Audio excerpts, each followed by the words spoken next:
light is blue, so you know who I'm trying to get to. All right, anyway, let's jump right into it, guys. I won't waste no time. It's all about the pips. Pips. Gotta get the pips. All right, check the song out, forex-with-bain.com, called Pips. I think y'all enjoy that one. All right, but once again, we right back at trying to break it down, right? What is this pips all about? How do we count pips on gold, oil, NAS, US30, SPY, etc., etc., etc., right? So, you guys get into these, trades on these commodities and these indices, but you just don't know how many pips you caught. All right. So I'm gonna break it all down and let you know, how to find out how many pips you caught. All right. So we'll start off right here with NAS, guys. As you can see, go ahead and take a screenshot of this. I may make this available in the description so you guys can just grab it and download it and have it, as a little cheat sheet. All right. But on SPY, all right. So SPY is right now, it's in the 4500s. NAS is in the 15,000s, and US30 is in the 33,000s. Okay. So, you guys will basically get into either a micro lot, a mini lot, or a standard lot on any one of these indices. All right. And if you're a beginner, you're definitely dealing with just the micro lot. All right. So this is how it works. When you're dealing with the indices, right, you're not going by pips, right? You're going by points. All right. So every dollar move on SPY, NAS, or US30 is going to give you a dollar point.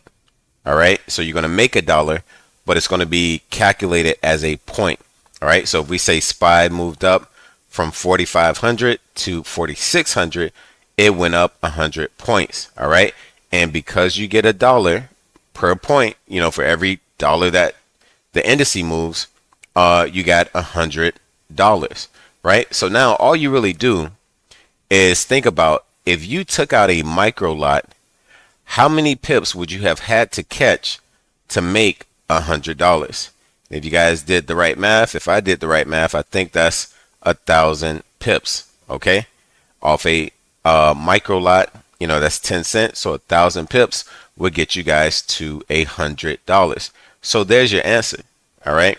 And you can do this across the board for each one of these indices. So SPY, NAS, US30, you make $100 divided by whichever lot size you choose.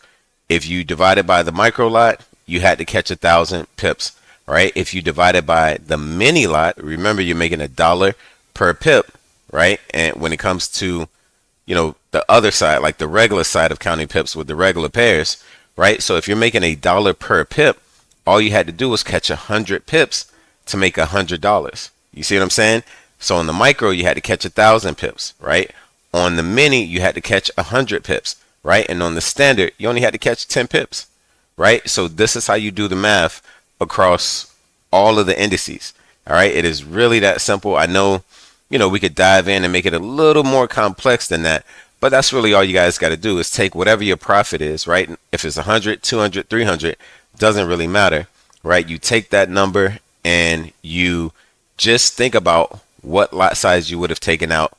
We always divide by the micro, initially, because people don't really, if you don't know what you're doing, especially, you don't really trade with anything other than a micro, roughly on these lot size. I mean, on these indices. Okay.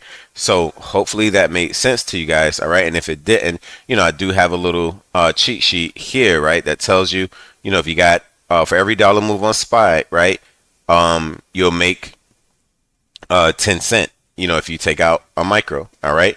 So if it moves up $1, you made 10 cent. If it moves up $2, you made 20 cent. Etc., etc., etc. Again, I'm going to have another additional cheat sheet in the description so you guys can, really, just be hip to all the lot sizes and what you'll make per pip, etc., etc. on these indices. All right.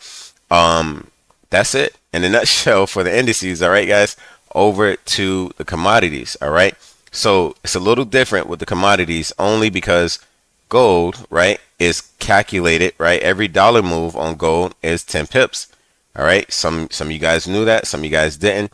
Either way, it's 10 pips. All right. So it's the same kind of, logic, except that we're not using points. All right. With the commodities, we're back to using pips with the commodities. Okay. But because of the unit of measurement, right, on how pips is counted on these commodities, they're just a little different. So again, Euro USD, every pip move is, 10 cent per pip, right? But on gold, we're not going by every pip move, we're going by every dollar movement. Okay, so you got to remember that every dollar movement is 10 pips in itself.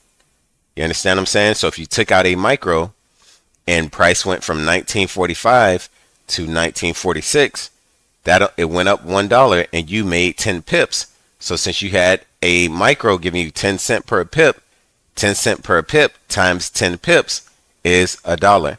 So that's why when you take out a micro, every time gold goes up $1, your profit goes up $1. All right, that's it for gold. For silver and oil, they're pretty much the same. Every dollar movement that they make, you get 100 pips.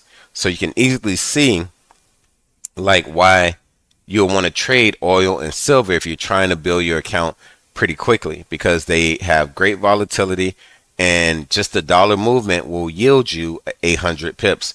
All right, so on a micro, that's $10 on just a dollar move on these pairs or these commodities. And these commodities move very, very, big swings, big volatility, and just a big gap between whatever number they were at before and wherever it heads to.